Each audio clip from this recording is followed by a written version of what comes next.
Hi കൂട്ടുകാർ, അസ്സലാമു അലൈക്കും വറഹ്മത്തുള്ളാഹി തആല വബറകാതുഹു. 4ാം ക്ലാസ് ദുറൂസുൽ ഇസ്ലാമിൻ്റെ റിവിഷൻ ക്ലാസ്സുമായിട്ടാണ് ഞാൻ വന്നിരിക്കുന്നത്. പാർട്ട് 1 പാർട്ട് 2 ആയിട്ട് 2 വീഡിയോസ് മുന്നത്തെ പാഠങ്ങൾ ചെയ്തിട്ടുണ്ട്. അപ്പോൾ എല്ലാവരും അതൊക്കെ കാണുക. ഒന്നായിട്ട് ചെയ്യാത്തത് ഞാൻ വീഡിയോ ലോങ് ആയാൽ കാണുന്ന നിങ്ങൾക്കും കുറച്ച് കാണുമ്പം ബുദ്ധിമുട്ടാവും. അപ്പോൾ എടുക്കുന്ന എനിക്കും വീഡിയോ എഡിറ്റിങ്ങിനും അപ്ലോഡിനും ഒക്കെ ബുദ്ധിമുട്ടാണ്. അപ്പോൾ അത് കാരണമാണ് ഞാൻ ചെറുതാക്കി എടുക്കുന്നത്. എല്ലാവരും ഉപകാരപ്പെടുത്തുക. അപ്പോൾ നമുക്ക് ഇന്നത്തത് 8ാമത്തെ ചാപ്റ്റർ മുതലാണ് നമ്മൾ എടുക്കുന്നത്. ദവാഉൽ കൽബ്. ദവാഉൽ കൽബ് എന്നത് ഒരു ബൈത്താണ്. അപ്പം അതിലെന്താണ് പറയുന്നത്? ഹൃദയരോഗത്തിനുള്ള മരുന്നാണ്. ഹൃദയരോഗത്തിനുള്ള മരുന്നിനെ കുറിച്ചിട്ടാണ് പറയുന്നത്. അപ്പോൾ പാഠം നന്നായിട്ട് മനസ്സിലാക്കുക. വിട്ട ഭാഗം പൂരിപ്പിക്കാൻ വരും ലൈനിൽ. ഇതാ വദവാഉ കൽബിൻ ഡാഷ് ഫതിലാവത്തുൻ. മനസ്സിലായില്ലേ? അപ്പം നമുക്ക് ഇവിടെ ഹംസത്തുൻ എഴുതി കൊടുക്കണം. ഹൃദയരോഗത്തിനുള്ള മരുന്ന് 5 ഹൃദയരോഗത്തിനുള്ള മരുന്നുകൾ എത്ര? അറബിയിലായിരിക്കും ചോദ്യം വരിക. എന്താ ചോദ്യം? കം ദവാഅൻ ലിൽ കൽബ്. കം ദവാഅൻ ലിൽ കൽബ്. ഹൃദയ രോഗത്തിനുള്ള മരുന്ന് എത്ര?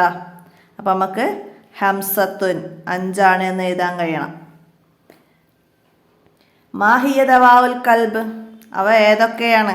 ഹൃദയരോഗത്തിനുള്ള മരുന്നുകൾ ഏതൊക്കെയാണ്? അപ്പം 5 കാര്യങ്ങൾ നമുക്ക് എഴുതാൻ കഴിയണം. ഏതൊക്കെയാണ്? അർത്ഥം മനസ്സിലാക്കി ഖുർആൻ പാരായണം ചെയ്യുക. അർത്ഥം മനസ്സിലാക്കി ഖുർആൻ ഓതുക. പിന്നെ അമിതമായി ഭക്ഷണം കഴിക്കാതിരിക്കുക. വയറിൻ്റെ ഒരു ഭാഗം കാലിയാക്കിയിടുക. അമിതമായി ഭക്ഷണം കഴിക്കാതിരിക്കുക. 2ാമത്തത്. 3 രാത്രി നിന്ന് നിസ്കരിക്കുക. രാത്രി നിന്ന് നിസ്കരിക്കുക. 4 എന്താണ്? അത്തായ സമയത്ത് ദുആ ചെയ്യുക.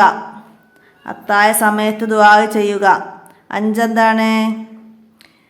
സ്വാലിഹീങ്ങളോട് കൂട്ടുകൂടുക. സ്വാലിഹീങ്ങളോട് കൂട്ടുകൂടുക. ഇങ്ങനെ 5 കാര്യങ്ങളാണ് ഹൃദയരോഗത്തിനുള്ള മരുന്ന്. മനസ്സിലാക്കുക. വിട്ട ഭാഗം പൂരിപ്പിക്കാൻ വരും ഈ ലൈനിൽ നിന്ന്. നന്നായി മനസ്സിലാക്കി പിടിക്കുക. മൻഫീ ത്വരീഖില്ലിത്തഅല്ലുമു യസ്ലുകൂ. ബാക്കി എഴുതാൻ വരും. ഫഇലൽ ജിനാനി ലഹു ത്വരീഖുൻ സുഹിലാ. അങ്ങനെ വിട്ട ഭാഗം പൂരിപ്പിക്കാൻ പ്രതീക്ഷിക്കാവുന്ന ഒരു പാഠഭാഗമാണ്. നന്നായിട്ട് ബൈത്ത് കാണാതെ പഠിക്കുക. പിന്നെന്താണ്? ഇൽമിൻ്റെ വഴിയിൽ പ്രവേശിച്ചവന് ആരെല്ലാം ദുആ ചെയ്യും? ആ ചോദ്യങ്ങളാണ് തദ്രിബാത്തിൽ വന്നതൊക്കെ. അപ്പോൾ അതൊക്കെ മനസ്സിലാക്കുക. ആരൊക്കെയാണ്? മൻ യുസല്ലി അലാ മുഅല്ലിം. മുഅല്ലിമിന്, അറിവ് പഠിപ്പിക്കുന്നവന് ആരെല്ലാം ദുആ ചെയ്യും? ആരൊക്കെയാണ്? അള്ളാഹുവും ആകാശഭൂമിയിലെ സർവ്വവസ്തുക്കളും മരുഭൂമിയിലെ ഉറുമ്പ് ഉൾപ്പെടെ സമുദ്രത്തിലെ മത്സ്യം വരെ. ഇൽമിൻ്റെ വഴിയിൽ പ്രവേശിച്ചവന് വേണ്ടി ദുആ ചെയ്യും. അടുത്തതെന്താണ്? ലിമൻ തലവു മലായികത്തു ജനാഹഹ. എന്താ പറയുന്നത്? ആർക്കാണ് മലക്കുകൾ ചിറകുകൾ താഴ്ത്തി കൊടുക്കുക? ചിറകുകൾ വിരിച്ചു കൊടുക്കുക ആർക്കാണ്? വിജ്ഞാനം സമ്പാദിക്കാൻ പോകുന്നവന്. ആർക്കാണ്? ഇൽമിൻ്റെ വഴിയിൽ പ്രവേശിച്ചവന്. അതായത് ഇൽമ് നേടാൻ പ്രവേശിച്ചവന് അള്ളാഹുവിൻ്റെ അടുക്കൽ സ്വീകാര്യവാനായ നിലയിൽ തൻ്റെ ഉദ്ദേശം കൊണ്ട് തൃപ്തിപ്പെട്ടത് കാരണം. തൻ്റെ ഉദ്ദേശം കൊണ്ട് തൃപ്തിപ്പെട്ടവന് അള്ളാഹുവിൻ്റെ മലക്കുകൾ അവൻ്റെ ചിറക് വിരിച്ചു കൊടുക്കുന്നതാണ്. മനസ്സിലാക്കുക. അടുത്തതെന്താണ്? ലിമൻ സുഹില ത്വരീഖുൻ ഇലാ ജന്നത്ത്. സ്വർഗത്തിലേക്കുള്ള വഴി എളുപ്പമാക്കപ്പെടും. ആർക്കാണ്? ആരെങ്കിലും ഇൽമിൻ്റെ വഴിയിൽ പ്രവേശിച്ചാൽ അവന് സ്വർഗത്തിലേക്കുള്ള വഴി എളുപ്പമാക്കപ്പെടും. അപ്പോൾ അത് നന്നായി മനസ്സിലാക്കി പഠിക്കുക. ഇത്രയും ചോദ്യങ്ങൾക്ക് ആൻസറും പഠിക്കുക. വിട്ട ഭാഗം പൂരിപ്പിക്കാൻ രീതിയിൽ പാഠഭാഗം നന്നായി മനസ്സിലാക്കി പഠിക്കുക. അത്രയാണ് ആ പാഠത്തു നിന്ന് മനസ്സിലാക്കി പഠിക്കാനുള്ളത്. നമുക്ക് 9ാമത്തെ പാഠം, മൻ റബ്ബുക്ക, നിന്റെ റബ്ബാര്.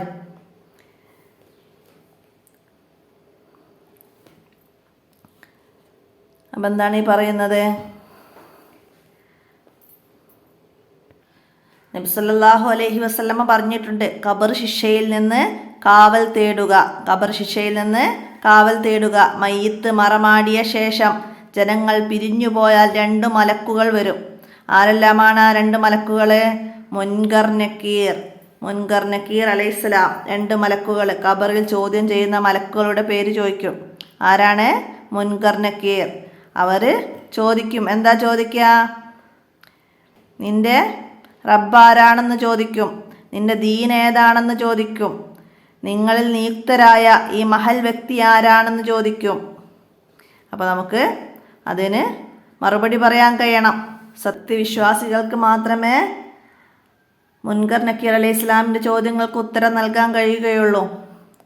അവിശ്വാസികൾ ഹാ ഹാ ലാ അതിരി എന്ന് പറയും. ഹാ ഹാ ലാ അതിരി.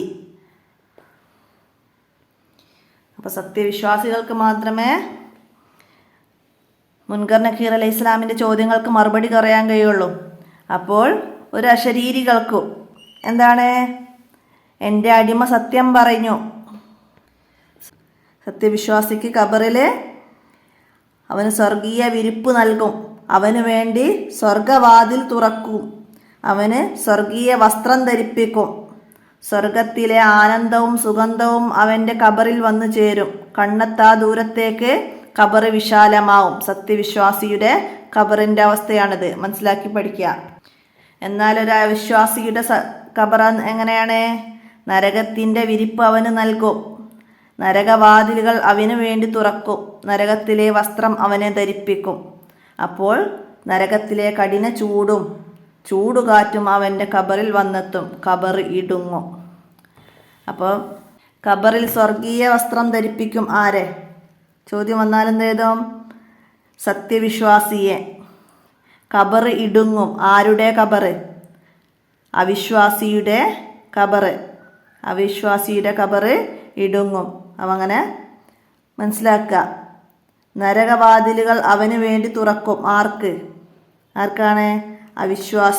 അവിശ്വാസികൾക്ക്. മനസ്സിലാക്കുക. അവിശ്വാസികൾ ഹാ ഹാ ലാ അതിരി എന്നാണ് അട്ടഹസിക്കുക. എന്താണ് അതിനർത്ഥം? നാശം, എനിക്കറിയില്ല. നാശം, എനിക്കറിയില്ല. ഓരോ ചോദ്യങ്ങൾക്കും അവർ ഉത്തരം നൽകുന്നത് നാശം, എനിക്കറിയില്ല എന്നാണ്. അപ്പോൾ ഒക്കെ മനസ്സിലാക്കി പഠിക്കുക. പിന്നെന്താണ് ഇവിടെ പറയുന്നത്? മുൻകർ നക്കീറുമാർ ഭയാനകമായ രൂപമാണ് അവർക്കുള്ളത്. ഭയാനകമായ രൂപമാണ് അവർക്കുള്ളത്. ആർക്ക്? മുൻകർ നക്കീറിന്. പിന്നെ ശുഹദാക്കളെ, കുട്ടികളെ എന്നിവർക്ക് ചോദ്യമുണ്ടാവില്ല. ഖബറിൽ ചോദ്യമുണ്ടാവില്ല. ആർക്ക്? ഖബറിൽ ചോദ്യമുണ്ടാവില്ല. ആർക്ക്? ശുഹദാക്കൾ, കുട്ടികൾ. മനസ്സിലാക്കുക. പിന്നെ സൂറത്തുൽ മുൽക്ക് പതിവായി ഓതുന്നവർക്കും മരണരോഗത്തിൽ 100 തവണ സൂറത്തുൽ ഇഖ്ലാസ് ഓതുന്നവർക്കും വെള്ളിയാഴ്ച രാവിലോ പകലിലോ മരണപ്പെട്ടവർക്കും ഖബറിലെ പ്രയാസങ്ങൾ ലഘുവാകും. ഖബറിലെ പ്രയാസങ്ങൾ ലഘുവാകും. ആർക്ക്? ചോദ്യം വന്നാൽ എഴുതാൻ കഴിയണം. എന്തൊക്കെയാണ്? സൂറത്തുൽ മുൽക്ക് പതിവാകുക, മരണരോഗത്തിൽ 100 തവണ ഇഖ്ലാസ് ഓതുക, വെള്ളിയാഴ്ച രാവിലോ പകലിലോ മരണപ്പെട്ടവർക്കും ഖബറിലെ പ്രയാസങ്ങൾ ലഘുവാകും. മനസ്സിലാക്കുക. അഫ്തഹ് ലഹു ബാബൻ ഇലൽ ജന്ന. വിട്ട ഭാഗം പൂരിപ്പിക്കാൻ വരും. അഫ്തഹ് ലഹു ഡാഷ് ജന്ന ബാബൻ. അപ്പോൾ അതൊക്കെ എഴുതാൻ കഴിയണം. അവന് സ്വർഗത്തിലേക്കുള്ള കവാടം തുറന്നു കൊടുക്കൂ. അവന് സ്വർഗത്തിലേക്കുള്ള കവാടം തുറന്നു കൊടുക്കൂ. മനസ്സിലാക്കി പഠിക്കുക പാഠഭാഗം. മുഅ്മിനിൻ്റെ ഖബറിൻ്റെ അനുഭവം 5 വരിയിൽ കുറയാതെ എഴുതാൻ വരും. അപ്പോൾ മനസ്സിലാക്കുക. എന്താണ്?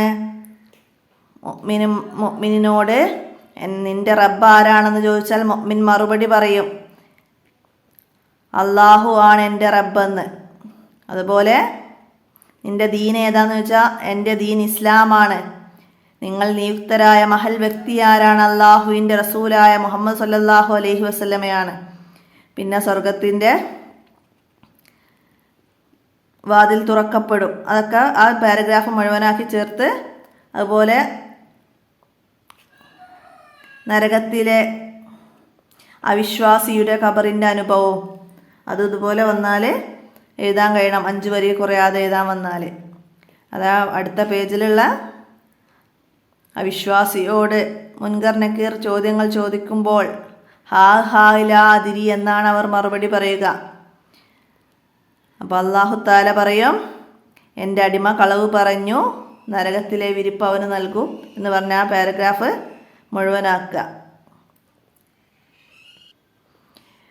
പിന്നെ അത് രണ്ടും അല്ലാതെ ഖബറിനെ കുറിച്ച് 5 വരിയിൽ കുറയാതെ എഴുതാൻ വന്നാലാ? ഈ പാഠത്തെ മനസ്സിലാക്കിയിട്ട് സത്യവിശ്വാസിയുടെ ഖബറും അവിശ്വാസിയുടെ ഖബറും ചേർത്ത് എഴുതുക. പിന്നെ ആർക്കൊക്കെയാണ് ചോദ്യങ്ങളില്ലാത്തത്, ഖബറിലെ പ്രയാസങ്ങൾ ലഘുവാവും ആർക്ക്, അതൊക്കെ ചേർത്തിട്ട് 5 വരി കുറയാതെ എഴുതുക. മനസ്സിലാക്കി പഠിക്കുക. 10ാമത്തെ ചാപ്റ്ററാണ്. എന്താണ്? ലഅല്ലക്കും തുഫ്ലിഹൂൻ, നിങ്ങൾ വിജയിക്കും. ആരാണ് വിജയിക്കുന്നവര്?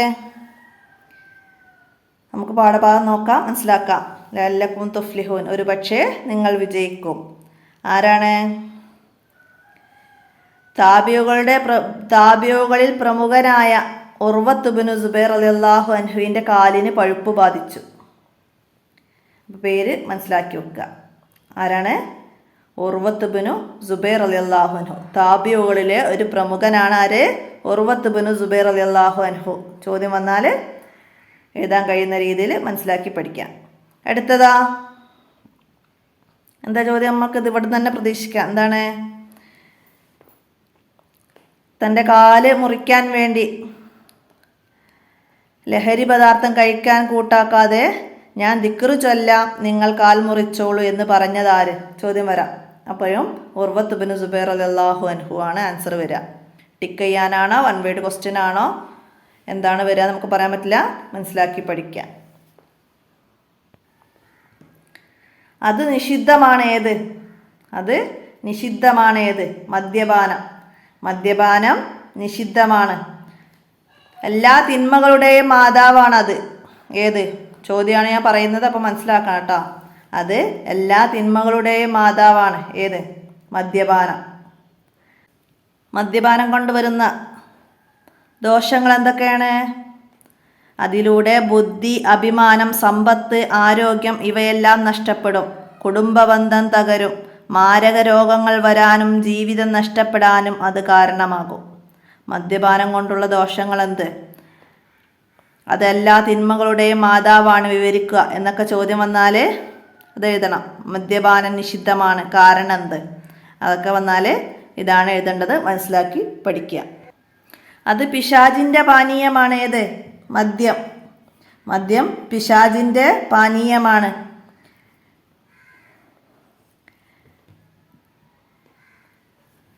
നരകവാസികളുടെ ശരീരത്തിൽ നിന്ന് ഒലിച്ചിറങ്ങുന്ന രക്തവും ജലവും കലർന്ന കടുത്ത ദുർഗന്ധമുള്ള ദ്രാവകം നരകത്തിൽ മദ്യപാനിയെ കുടിപ്പിക്കും. നരകത്തിൽ മദ്യപാനിയെ കുടിപ്പിക്കും. എന്ത്? ചോദ്യം വന്നാൽ എന്ത് ചെയ്താ? മദ്യപാനിക്ക് പരലോകത്ത് ലഭിക്കുന്ന ശിക്ഷ എന്ത്? അപ്പം അതൊക്കെ ചോദിച്ചാൽ ഇതേതാ? നരകവാസികളുടെ ശരീരത്തിൽ നിന്ന് ഒലിച്ചിറങ്ങുന്ന രക്തവും ജലവും കലർന്ന കടുത്ത ദുർഗന്ധമുള്ള ദ്രാവകം നരകത്തിൽ മദ്യപാനിയെ കുടിപ്പിക്കും. അപ്പോൾ മനസ്സിലാക്കുക. മദ്യപിക്കുന്നതിൻ്റെ വിധി എന്താണ്? ഹറാമാണ്. മദ്യപാനം പോലെ തന്നെയാണ് എന്ത്? ലഹരിയുള്ള എല്ലാ വസ്തുക്കളും ഉപയോഗിക്കൽ ഹറാമാണ്. മിഠായികൾ, പാനീയങ്ങൾ, ഭക്ഷ്യവസ്തുക്കൾ എന്നിവയുടെ രൂപത്തിലെല്ലാം ലഹരി വസ്തുക്കൾ ലഭ്യമാണ്. അവയൊക്കെ ഉപയോഗിക്കൽ ഹറാമാണ്. മനസ്സിലാക്കുക. അല്ലാഹു തആല നമുക്ക് നന്മയും തിന്മയും തിരിച്ചറിയാൻ വിവേചന ശക്തി നൽകിയിട്ടുണ്ട്. അല്ലാഹു തആല നമുക്ക് എന്ത് നൽകിയിട്ടുണ്ട്? നന്മയും തിന്മയും തിരിച്ചറിയാനുള്ള, വിട്ട ഭാഗം പൂരിപ്പിക്കാൻ വരും. അല്ലാഹു തആല നമുക്ക് ഡാഷ് തിരിച്ചറിയാനുള്ള വിവേചന ശക്തി നൽകിയിട്ടുണ്ട്. നന്മയും തിന്മയും മനസ്സിലാക്കുക. ലഹരി ഉപയോഗിച്ച് നാം അതിനെ നശിപ്പിക്കരുത്. ലഹരി വസ്തുക്കൾ ഉപയോഗിക്കുന്നവരുമായി കൂട്ടുകൂടരുത്. മനസ്സിലാക്കുക. അള്ളാഹുത്താല പറയുന്നുണ്ട് എന്താണ്? സത്യവിശ്വാസികളെ കള്ളും ചൂതാട്ടവും അള്ളാഹുത്താല അല്ലാത്തവർക്കുള്ള ബലികർമ്മവും പ്രശ്നം വെക്കലും പിശാചിന്റെ പ്രവർത്തനങ്ങളിൽ പെട്ടതാണ്. പിശാചിന്റെ പ്രവർത്തനങ്ങളിൽ പെട്ടതാണ് എന്തെല്ലാമാണ്? കള്ളും ചൂതാട്ടവും അള്ളാഹുത്താല അല്ലാത്തവർക്കുള്ള ബലികർമ്മവും പ്രശ്നം വെക്കലും പിശാചിന്റെ പ്രവർത്തനങ്ങളിൽ പെട്ടതാണ്. അത് നീച കാര്യങ്ങൾ മാത്രമാണ്. മനസ്സിലാക്കുക. നിങ്ങൾ വിജയിക്കാൻ വേണ്ടി അവ വർജിക്കണം. അപ്പം നമ്മൾ വിജയിക്കാൻ വേണ്ടി എന്തെല്ലാം കാര്യങ്ങൾ വർജിക്കണം? ആ രീതിയിലും ചോദ്യം വന്നാൽ കള്ള്, ചൂതാട്ടം, അല്ലാഹുത്താല അല്ലാത്തവർക്കുള്ള ബലികർമ്മം, പ്രശ്നം വെക്കൽ, പിശാചിൻ്റെ പ്രവർത്തനങ്ങൾ തുടങ്ങിയവെല്ലാം വർജിക്കണം. എങ്കിൽ അവർ വിജയിക്കും. മനസ്സിലാക്കുക. അൽ ഹൈറു ഉമ്മുൽ ഹബായിസ്. മദ്യം തിന്മകളുടെ മാതാവാണ്. മദ്യം തിന്മകളുടെ മാതാവാണ്. അപ്പം മനസ്സിലാക്കുക. മദ്യപാനത്തെക്കുറിച്ചിട്ട് 5 വരിയിൽ കുറയാതെ എഴുതാൻ വന്നാൽ ഈ പാഠത്തു നിന്ന് മനസ്സിലാക്കിയത് എഴുതുക. 5 വരിയിൽ കുറയാതെ മനസ്സിലാക്കുക. ആരാണ് ഉർവത്ത് ബിൻ സുബൈർ എന്ന് ചോദ്യം വന്നാൽ എന്ത് എഴുതാം? താബിഈകളിലെ പ്രമുഖനാണ് ഉർവത്ത് ബിൻ സുബൈർ. മനസ്സിലാക്കുക. ലഹരി ഉപയോഗത്തെക്കുറിച്ചിട്ട് 5 വരിയിൽ കുറയാതെ എഴുതാൻ വരും. അപ്പോൾ അത് ഈ പാഠത്തെ ഉപയോഗപ്പെടുത്തിയിട്ട് മനസ്സിലാക്കിയിട്ട് എഴുതുക 5 വരി കുറയാതെ. അടുത്ത ഫതഹു മുബീൻ, വ്യക്തമായ വിജയം. എന്താണ്? മക്ക വിജയത്തെ കുറിച്ചിട്ടാണ് ഈ പാഠത്ത് പറയുന്നത്. മനസ്സിലാക്കുക. എന്താണ്? ഹിജ്റ 8-ാം വർഷം മക്ക വിജയം. ബിലാൽ റളിയല്ലാഹു അൻഹുവിൻ്റെ ബാങ്കോലി മക്കയെ പ്രകമ്പനം കൊള്ളിച്ചു എന്നായിരുന്നു. ഹിജ്റ 8-ാം വർഷം മക്ക വിജയ ദിവസം ബിലാൽ റളിയല്ലാഹു അൻഹു മക്കയുടെ മുകളിൽ കയറി ഇസ്ലാമിക വിജയം പ്രഖ്യാപിച്ചു. നബി സല്ലല്ലാഹു അലൈഹി വസല്ലമ ബിലാൽ റളിയല്ലാഹു അൻഹുവിനെയാണ് ഏൽപ്പിച്ചത്. എത്യോപ്യക്കാരനായ കറുത്ത അടിമ ആരാണെന്ന് ചോദ്യം വരും. എത്യോപ്യക്കാരനായ കറുത്ത അടിമ ബിലാൽ റളിയല്ലാഹു അൻഹു. എത്യോപ്യക്കാരനായ കറുത്ത അടിമ ബിലാൽ റളിയല്ലാഹു അൻഹു. മുസ്ലിം ആയതിൻ്റെ പേരിൽ കടുത്ത പീഡനങ്ങൾ ഏൽക്കേണ്ടി വന്ന ആദ്യ മുസ്ലിമുകളിൽ ഒരാൾ. അങ്ങനെയും വരും. മുസ്ലിം ആയതിൻ്റെ പേരിൽ കടുത്ത പീഡനങ്ങൾ ഏൽക്കേണ്ടി വന്ന ആദ്യ മുസ്ലിമുകളിൽ ഒരാളാണ് ആര്? ബിലാൽ റളിയല്ലാഹു അൻഹു. മനസ്സിലാക്കുക. അതുപോലെ വിശ്വാസത്തിൻ്റെ ഉരുക്കു മനുഷ്യൻ. വിശ്വാസത്തിൻ്റെ ഉരുക്കു മനുഷ്യൻ ബ്രാക്കറ്റിൽ 3 പേര് തരും ടിക്ക് ചെയ്യാൻ. അതുപോലെ 1 വേർഡ് ക്വസ്റ്റ്യൻ, ഒറ്റ വാക്കിൽ ഉത്തരം എഴുതുക. വിശ്വാസത്തിൻ്റെ ഉരുക്കു മനുഷ്യൻ ആരാണ്? പേരെഴുതണം. ബിലാൽ റളിയല്ലാഹു അൻഹു ആണ്. അപ്പോൾ ഇവിടുന്ന് ബിലാൽ റളിയല്ലാഹു അൻഹുവിനെ കുറിച്ചിട്ട് മനസ്സിലാക്കുക. എത്യോപ്യക്കാരനായ കറുത്ത അടിമ, മുസ്ലിം ആയതിൻ്റെ പേരിൽ കടുത്ത പീഡനങ്ങൾ ഏൽക്കേണ്ടി വന്ന ആദ്യ മുസ്ലിമുകളിൽ ഒരാൾ, വിശ്വാസത്തിൻ്റെ ഉരുക്കു മനുഷ്യൻ. മക്ക വിജയ ദിവസം കഅബയുടെ മുകളിൽ കയറി ഇസ്ലാമിക വിജയം പ്രഖ്യാപിച്ചത് ബിലാൽ റളിയല്ലാഹു അൻഹു. ബിലാൽ റളിയല്ലാഹു അൻഹുവിനെ കുറിച്ചിട്ട് 5 വരിയിൽ എഴുതാൻ വന്നാൽ ഇത്ര എഴുതാം. മനസ്സിലാക്കുക. അടുത്ത് പിന്നെന്താണ്? ബദറും ഉഹദും ഹന്തക്കും ഉണ്ടായി. എങ്ങനെയാണ് ബദറും ഉഹദും ഹന്തക്കും ഉണ്ടായത്? വർഷങ്ങൾക്ക് മുമ്പ് പീഡനം സഹിക്കവയ്യാതെ നബി സല്ലല്ലാഹു അലൈഹി വസല്ലമയും സഹാബികളും ജന്മനാടായ മക്കയിൽ നിന്ന് മദീനയിലേക്ക് പലായനം ചെയ്തു. അവിടെയും ഖുറൈശികൾ അവർക്ക് സ്വൈര്യം നൽകിയില്ല. അങ്ങനെയാണ് ബദറും ഉഹദും ഹന്തക്കും ഉണ്ടായത്. മനസ്സിലാക്കി പഠിക്കട്ടാ. ഹിജ്റയുടെ 6-ാം വർഷം നബി സല്ലല്ലാഹു അലൈഹി വസല്ലമ കഅബ തവാഫ് ചെയ്യാനും പൊന്ന് ഹറമിൽ സുജൂദ് ചെയ്യാനും ആഗ്രഹിച്ച് 1500 സഹാബികളെയും ഒന്നിച്ച് മദീനയിൽ നിന്ന് മക്കയിലേക്ക് വന്നു. ആരാധന മാത്രം ലക്ഷ്യം വെച്ചായിരുന്നു. അപ്പോൾ ഇവിടെ ചോദ്യം വരും. ഹിജ്റ 6-ാം വർഷം നബി സല്ലല്ലാഹു അലൈഹി വസല്ലമയും സഹാബികളും മക്കയിലേക്ക് വന്നു. എന്തിനായിരുന്നു വന്നത്? ആരാധന മാത്രം ലക്ഷ്യം വെച്ചിട്ടാണ്. ഹിജ്റ 6-ാം വർഷമാണത്. ഹിജ്റ 6-ാം വർഷം. എന്നാൽ ഖുറൈശികൾ അവരെ തടഞ്ഞു. എവിടെ വെച്ചാണ് തടഞ്ഞത്? ഹിജ്റ 6-ാം വർഷം നബി സല്ലല്ലാഹു അലൈഹി വസല്ലമയെയും സഹാബികളെയും ഖുറൈശികൾ തടഞ്ഞു. എവിടെ വെച്ചിട്ടാണ്? ഹുദൈബിയയിൽ തടഞ്ഞു. അങ്ങനെ ഖുറൈശികൾക്കും നബി സല്ലല്ലാഹു അലൈഹി വസല്ലമയ്ക്കും ഇടയിൽ ഒരു സംഭാഷണം നടന്നു. അത് ഹുദൈബിയ സന്ധി എന്ന പേരിൽ അറിയപ്പെട്ടു. എന്ത്? എന്താണ്? ഖുറൈശികളും നബി സല്ലല്ലാഹു അലൈഹി വസല്ലമക്കും ഇടയിൽ നടന്ന സംഭാഷണങ്ങൾക്കാണ് ഹുദൈബിയ സന്ധി എന്നറിയപ്പെട്ടത്. ഹുദൈബിയ സന്ധിയെ കുറിച്ചിട്ട് 5 വരിയിൽ കുറയാതെ എഴുതാൻ വരും. അപ്പോൾ ഇവിടുന്ന് തൊട്ടിട്ട് ഇവിടെ സന്ധികൾ പറയുന്നുണ്ട് 4 എണ്ണം. അപ്പോൾ അത് മനസ്സിലാക്കിയിട്ട് പഠിക്കുക. ഹുദൈബിയ സന്ധിയെ കുറിച്ചിട്ട് 5 വരിയിൽ കുറയാതെ എഴുതാൻ വന്നാൽ എഴുതാൻ കഴിയണം. ഹുദൈബിയ സന്ധി പ്രകാരം എത്ര ദിവസമാണ് മുസ്ലിമുകൾക്ക് മക്കയിൽ താമസിക്കാൻ അനുമതി നൽകിയത്? 3 ദിവസം. 3 ദിവസമാണ്. അതുപോലെ എത്ര വർഷമാണ് ഖുറൈശികളും മുസ്ലിങ്ങളും തമ്മിൽ യുദ്ധം പാടില്ല എന്ന് സന്ധി വ്യവസ്ഥ ചെയ്തത്? 10 വർഷം. 10 വർഷം മനസ്സിലാക്കുക. പിന്നെന്താണ്? മുസ്ലിമായ മദീനയിലേക്ക് വരുന്നവരെ തിരിച്ചയക്കണം, മദീനയിൽ നിന്ന് മക്കയിലേക്ക് വരുന്നവരെ തിരിച്ചയക്കില്ല, ഒരു സന്ധി. പിന്നെ മുസ്ലിങ്ങൾക്കും ഖുറൈശികൾക്കും ആരോട് വേണമെങ്കിലും സഖ്യമാവാം. ആർക്കും ആരോട് വേണമെങ്കിലും സഖ്യമാകാം. ഈ വ്യവസ്ഥ മുസ്ലിങ്ങൾക്ക് അനുകൂലമായിരുന്നില്ല. എന്നാലും നബി സല്ലല്ലാഹു അലൈഹി വസല്ലമ അത് അംഗീകരിച്ചു. കാരണം എന്തായിരുന്നു? സമാധാനമായിരുന്നു അവിടെ നബി സല്ലല്ലാഹു അലൈഹി വസല്ലമ ആഗ്രഹിച്ചത്. സമാധാനം ആഗ്രഹിച്ചാണ് നബി സല്ലല്ലാഹു അലൈഹി വസല്ലമ ഹുദൈബിയ സന്ധിയിൽ ഒപ്പുവെച്ചത്. മനസ്സിലാക്കുക. കരാറിലെ വ്യവസ്ഥ അനുസരിച്ച് അടുത്ത വർഷം, അതായത് ഹിജ്റ 7-ാം വർഷം, കരാറിലെ വ്യവസ്ഥ അനുസരിച്ച് നബി സല്ലല്ലാഹു അലൈഹി വസല്ലമയും 2000-ഓളം സഹാബികളും പരിശുദ്ധ മക്കയിൽ വന്ന് ഉംറ ഖളാ നിർവഹിച്ചു. 2000-ഓളം സഹാബികളാണ് കരാർ വ്യവസ്ഥ അനുസരിച്ച് നബി സല്ലല്ലാഹു അലൈഹി വസല്ലമയുടെ കൂടെ ഹിജ്റ 7-ാം വർഷം ഉംറ ചെയ്യാൻ വന്നത് 2000-ഓളം സഹാബികളാണ്. മനസ്സിലാക്കുക. അവർ 3 ദിവസം താമസിച്ച ശേഷം മദീനയിലേക്ക് തിരിച്ചുപോയി. അപ്പോൾ ദുറൂസ് 1 എന്ന് പറഞ്ഞ് വരുന്ന എക്സാം 10ാമത്തെ ചാപ്റ്റർ വരെയാണ്. അപ്പോൾ അതുവരെയുള്ള ഈ പാഠഭാഗത്തിൽ 11 കൂടി ഉൾപ്പെടുന്നുണ്ട്. ഓർക്കാതെ വീഡിയോ എടുത്തു പോയതാണ്. അടുത്തതിൽ ഉൾപ്പെടുത്തിയാൽ മതിയായിരുന്നു.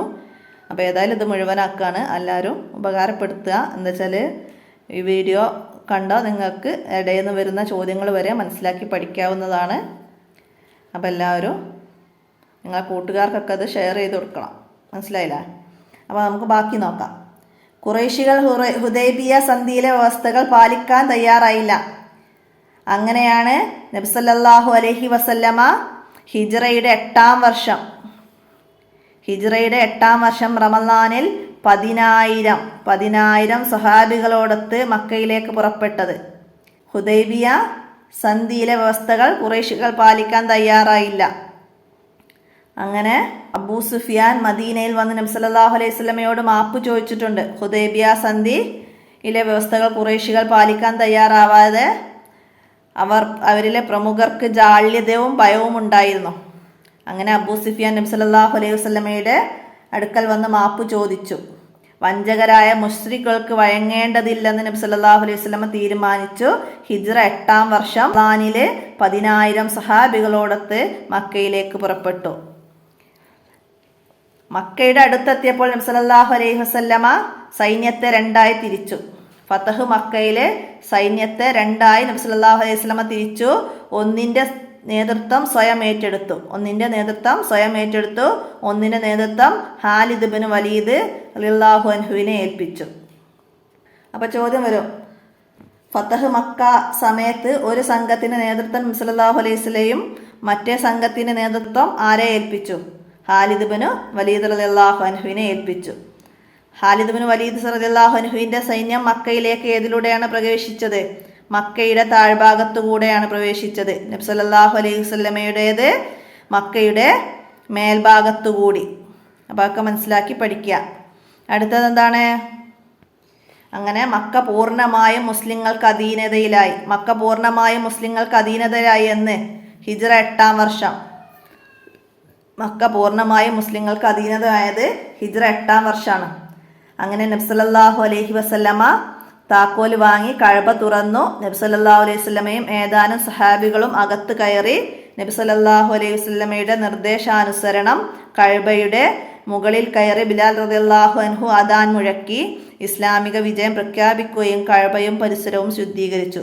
അപ്പം മക്ക വിജയം കഴിഞ്ഞ് ഉടനെ നബി സല്ലല്ലാഹു അലൈഹി വസല്ലം എന്തു ചെയ്തു? മക്ക അധീനതയിലായതോടെ നബി സല്ലല്ലാഹു അലൈഹി വസല്ലം എന്തു ചെയ്തു എന്നൊക്കെ ചോദ്യം വന്നാൽ ഇത് മനസ്സിലാക്കിയിട്ട് എഴുതാം. മക്ക വിജയത്തോടെ ഖുറൈശികൾ ഭയവിഹലരായി. എന്തായിരുന്നു കാരണം?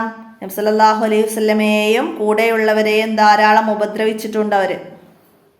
അവർ പ്രതികാരം ചെയ്യുമോ എന്ന് ഖുറൈശികൾ വിചാരിച്ചു.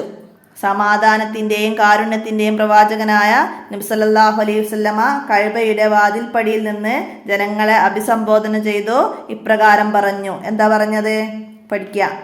അവിടുന്ന് ഖുറൈശികളോട് ചോദിച്ചു, നിങ്ങൾ എന്നിൽ നിന്ന് എന്താണ് പ്രതീക്ഷിക്കുന്നത്? ഖുറൈശികളോട് ചോദിച്ചു, നിങ്ങൾ എന്നിൽ നിന്ന് എന്താണ് പ്രതീക്ഷിക്കുന്നത്?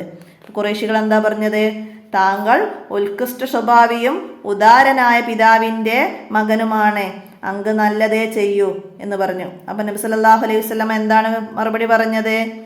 എൻ്റെ സഹോദരൻ യൂസുഫ് നബി അലൈഹിസ്സലാം പറഞ്ഞതുപോലെയാണ് എനിക്കും പറയാനുള്ളത്. ലാ തസ്രീബ അലൈക്കും യൗമ. വിട്ട ഭാഗം പൂരിപ്പിക്കാൻ വരും. ലാ തസ്രീബ ഡാഷ് യൗമ. മനസ്സിലാക്കുക. അലൈക്കും അവിടെ ചേർത്ത് കൊടുക്കണം. അതുപോലെ ഇദ്ഹബു ഡാഷ് തുലക്കാവു. ഇദ്ഹബു ഫഅൻതും തുലക്കാവു. അത് മുഴുവനായിട്ട് പഠിക്കുക, അതിൻ്റെ അർത്ഥവും പഠിക്കുക. പ്രതികാരമില്ല, നിങ്ങൾക്ക് പോകാം, നിങ്ങൾ മോചിതരാണ്. നബി സല്ലല്ലാഹു അലൈഹി വസല്ലമ ഖുറൈശികളോട് എന്താണ് പറഞ്ഞത്? ഫത്തഹ് മക്ക വിജയത്തിന് ശേഷം, മക്ക അധീനരായതിനു ശേഷം ഖുറൈശികളോട് നബി സല്ലല്ലാഹു അലൈഹി വസല്ലമ എന്താ പറഞ്ഞത്? പ്രതികാരമില്ല, നിങ്ങൾക്ക് പോകാം, നിങ്ങൾ മോചിതരാണെന്ന് പറഞ്ഞു. അബൂ സുഫിയാൻ അടക്കമുള്ളവർ ഇസ്ലാം സ്വീകരിച്ചു. കാരണം എന്താണ്? വിട്ടുവീഴ്ചയുടെ അതുല്യ പ്രഖ്യാപനം കേട്ട് ഖുറൈശികൾക്ക് ഒന്നടങ്കം മാനസാന്തരമുണ്ടായി. അബൂ സുഫിയാൻ അടക്കമുള്ളവർ ഇസ്ലാം ആശ്ലേഷിച്ചു. അങ്ങനെ ശാന്തിയുടെ വഴിയിലൂടെ പ്രവാചകൻ ഒരു മഹാവിപ്ലവം